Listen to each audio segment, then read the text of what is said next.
বন্ধুরা, আজ আমি তোমাদের সাথে শেয়ার করব ঢ্যাঁড়স আর পেঁয়াজ দিয়ে দারুণ একটা ইউনিক রেসিপি। আশা করি তোমাদের ভীষণই ভালো লাগবে। তাহলে চলো সাথে থাকো আর দেখতে থাকো আজকের রেসিপি। নমস্কার বন্ধুরা, পিউ কুকিং অ্যান্ড লাইফস্টাইল চ্যানেলের নতুন একটা ভিডিওতে সবাইকে জানাই অনেক অনেক স্বাগত। তো দেখো, আজকে এই রেসিপি বানানোর জন্য আমি এখানে নিয়ে নিয়েছি বেসন। তো 1 বাটি বেসন নিয়েছি, মানে এখানে 200 গ্রাম রয়েছে বেসন। আর নিয়েছি দেখো পেঁয়াজ। তো পেঁয়াজটাকে ভালো করে কুচিয়ে নিয়েছি, একটু বড় বড় করে কেটে নিয়েছি ভালো করে কুচিয়ে। তো দেখো, প্রথমে আমি পেঁয়াজটা আলাদা করে নিলাম আর বেসনটাকে আলাদা করে নেব। তো দেখো, এবার বেসনটা আমি একটা বোলের মধ্যে নিয়ে নিয়েছি। এবার এর মধ্যে আমি 1 চামচ ঘি দিয়ে দিলাম। ঘি দিয়ে একটু বেসনটাকে ময়াম দিয়ে নেব। এই রেসিপির জন্য একটু ঘি দিয়ে বেসনটা ময়াম দিয়ে নিলে রেসিপিটা খুব সুন্দর ক্রাঞ্চি এবং ভালো হবে খেতে। তো দেখো, তার মধ্যে আমি একটু নুনও দিয়ে দিলাম, দিয়ে এবার ভালো করে বেসনটাকে ময়াম দিয়ে নিচ্ছি। বন্ধুরা, আমরা তো সব সময় বেসন আর পেঁয়াজ দিয়ে কিছু বানালেই মনে হয় যেন আমরা পেঁয়াজি বানাই।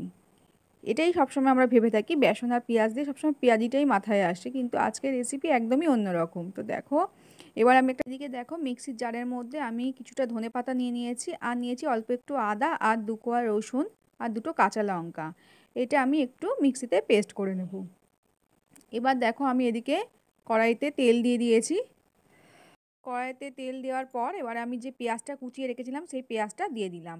এবার পেঁয়াজের মধ্যে অল্প একটু নুনও দিয়ে দিলাম, দিয়ে আমি ভালো করে পেঁয়াজটাকে একটু নরম করে নেব, একটু ভাজা ভাজা করে নেব। তো দেখো, পেঁয়াজটা একটু ভেজে নিচ্ছি, আর ওদিকে আমি ধনেপাতাটা বেটে আনলাম। তো দেখো, ধনেপাতাটা আমার মিক্সিতে একটু দরদরা করে, মানে একটু খিচখিচ থাকবে এরকমভাবে বেটে নিলেও হয়। ধনেপাতার পেস্টটা আমি পেঁয়াজের মধ্যে দিয়ে দিলাম। এবার পেঁয়াজের সাথে ভালো করে একটু মিশিয়ে নিচ্ছি। এটা আমি একটা পুর তৈরি করছি। তো দেখো, ধনেপাতাটা দেওয়ার পর এবার আমি এর মধ্যে কিছু মশলা মেশাবো। তার মধ্যে আমি আগে দিয়ে দিলাম হলুদ গুঁড়ো, অল্প একটু হলুদ গুঁড়ো দিলাম, হাফ চামচ। আর দিলাম দেখো কাশ্মীরি লঙ্কার গুঁড়ো 1 চামচ, ছোটো চামচের 1 চামচ কাশ্মীরি লঙ্কার গুঁড়ো দিয়ে দিলাম। দিয়ে এবার একটু ভালো করে নাড়াচাড়া করে নিচ্ছি। একদম শুকনো শুকনো করে এটা পুরটা বানাতে হবে। তো দেখো, এবার এর মধ্যে আমি দিয়ে দেবো একটু চাট মশলা। তো চাট মশলা দেওয়ার পর একটু চটপটা এটা হবে, তার জন্য আমি দিয়ে দিলাম একটু লেবুর রস। সব শেষে একটু লেবুর রস দিয়ে দেবো। দিয়ে এবার একটু নেড়ে নামিয়ে নেব। আর বেশি ফোটাবো না, যেহেতু লেবুর রস দিয়ে দিয়েছি তেতো হয়ে যেতে পারে, তো সেই জন্য আমি আর বেশি নাড়বো না। তো দেখো, একদম শুকনো শুকনো করেই আমার পুরটা তৈরি হয়ে গেছে।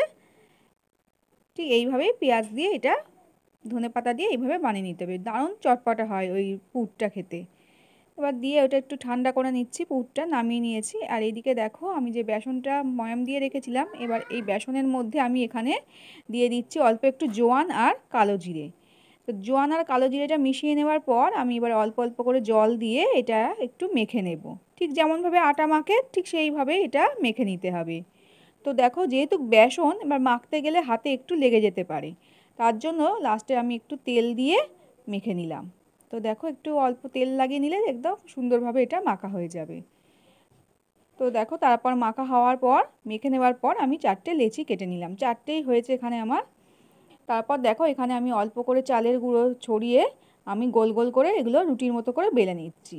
এখানে অবশ্য চালের গুঁড়ো ছড়িয়ে ছড়িয়ে এটাকে বেলে নেবে, আটা দেবে না, চালের গুঁড়ো ছড়িয়ে বাটবে। তো দেখো, 4টে রুটি আমার বেলা হয়ে গেছে। এবার একটা রুটির মধ্যে এখানে আমি একটু তেল মাখিয়ে নিলাম, দিয়ে এবার অল্প একটু চালের গুঁড়ো ছড়িয়ে দিলাম, দিয়ে আরও একটা বেসনের রুটি ওপর থেকে দিয়ে দিলাম।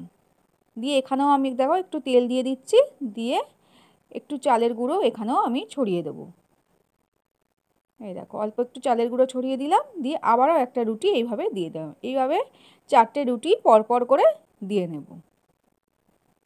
তো দেখো, আবারও একটা রুটি দিয়ে দিলাম, দিয়ে এইবার এর ওপরেও আবার দেখো তেল আর চালের গুঁড়ো ছড়িয়ে দিলাম, দিয়ে একটু বেলে নিচ্ছি। বেলে একটু বড় করে নিলাম, নিয়ে এবার এটা মুড়ে একটা রোলের মতো করে নেব। তো দেখো, এবার সুন্দর করে টাইট করে মুড়ে নিতে হবে। এবার আমি দেখো টাইট করে মুড়ে নিচ্ছি। টাইট করে মুড়ে নিয়ে ঠিক একটা রোলের মতো করে নিতে হবে। তো দেখো, এইভাবে মুড়ে রোলের মতো করে নিলাম। এবার একটা ছুরি দিয়ে কেটে নিচ্ছি, যাতে মাপগুলো সমান সমান হয়। তো দেখো, একটু এরমভাবে ছুরি দিয়ে একটা কেটে নিতে হবে। তারপরে এগুলোকে বেলে নেব। আজকের আমার এই রেসিপি যদি তোমাদের ভালো লাগে বন্ধুরা, তাহলে অবশ্যই একটা লাইক করে দেখো, আর রেসিপি ভালো লাগলে সবার সাথে শেয়ার করে দিও।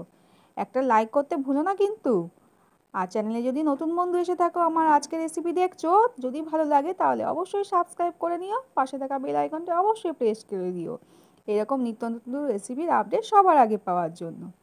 তো দেখো, তারপরে একটা করে লেচি নিচ্ছি আর এরমভাবে গোল করে বেলে নিলাম। গোল করে বেলে নেওয়ার পর এবার দেখো একটা সাইডে এরকমভাবে ছুরি দিয়ে একটু কেটে দিচ্ছি।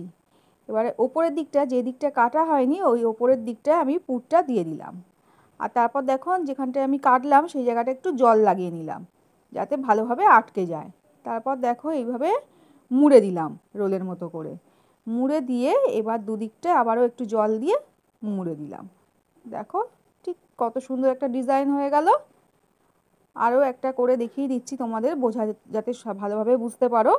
তো দেখো এখানে একটু চালের গুঁড়ো ছড়িয়ে, এখানে আমি সব চালের গুঁড়ো ব্যবহার করেছি, একদমই ময়দা দিইনি।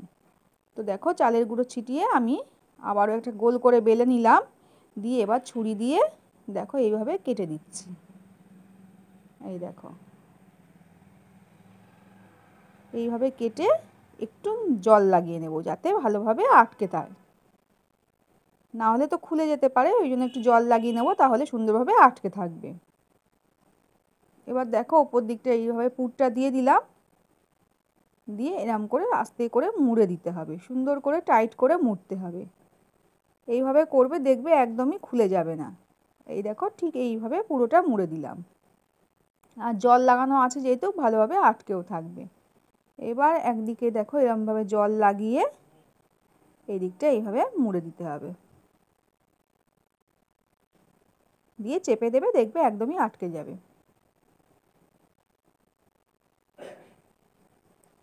ব্যাস রেডি হয়ে গেল। এইভাবে সবগুলো রেডি করে নিচ্ছি।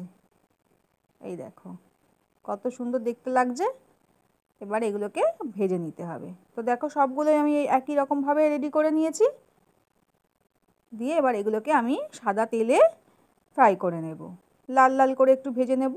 আর একদম লো থেকে মিডিয়াম আঁচে ভাজবে, একদম আঁচ করে ভাজবে না, তাহলে খুব তাড়াতাড়ি কালার এসে যাবে, মুচমুচেটা কম হবে। সেই জন্য একদম লো থেকে মিডিয়াম আঁচে এটা মুচমুচে করে ভেজে নেবে, লাল লাল করে ভেজে নিতে হবে, এতে করে খুব সুন্দর ক্রাঞ্চি হবে। আমার আজকের রেসিপি যদি তোমরা ফেসবুক থেকে দেখে থাকো, আমার ফেসবুক ফ্রেন্ডরা, তাহলে অবশ্যই তোমরাও একটা লাইক করে দেখো। আর রেসিপি যদি ভালো লাগে আমার প্রোফাইলটা ফলো করতে কিন্তু ভুলো না। আর ভালো লাগলে সবার সাথে শেয়ার করে দিও ভিডিওটা। তো দেখো এইভাবে লাল লাল করে ভেজে নিচ্ছি। আর ভালো লাগলে একটা কমেন্ট করে অবশ্যই জানিও। আর তোমরা এইভাবে এই একবার ট্রাই করে দেখো বন্ধুরা, খেতে কিন্তু দারুণ লাগে। বিকেলে চায়ের সাথে কিন্তু চায়ের আড্ডাটা জমে যাবে এই রেসিপি থাকলে। তো আমরা তো সবসময় বেসন আর পেঁয়াজ দিয়ে পেঁয়াজি বানিয়ে খাই, তো একবার যদি এইভাবে ট্রাই করো দেখো বন্ধুরা, ভীষণই ভালো লাগবে। বাড়িতে গেস্ট আসলে তাদেরকে বানিয়ে খাবে, তারা কিন্তু দারুণ প্রশংসা করবে আপনার রেসিপির। তো দেখো আমার একদম রেডি হয়ে গেল, আমি এরকম লাল লাল করে ভেজে উঠিয়ে নিলাম। সবগুলো এইভাবে ভেজে নিলাম। তো একটা আমি তোমাদের ভেঙেও দেখাবো ভেতরটা কত সুন্দর হয়েছে। তো দেখো এই এই দেখো পুরটা কিন্তু দারুণ টেস্টি হয়, ভেতরে যে পুরটা আমি বানিয়েছি এটা কিন্তু খেতে দারুণ লাগে। তো আজকের রেসিপি কেমন লাগলো কমেন্টে জানাতে ভুলো না বন্ধুরা। আজ তাহলে এখানেই বিদায় নেবো, সবাই খুব ভালো থেকো, সুস্থ থেকো, টাটা।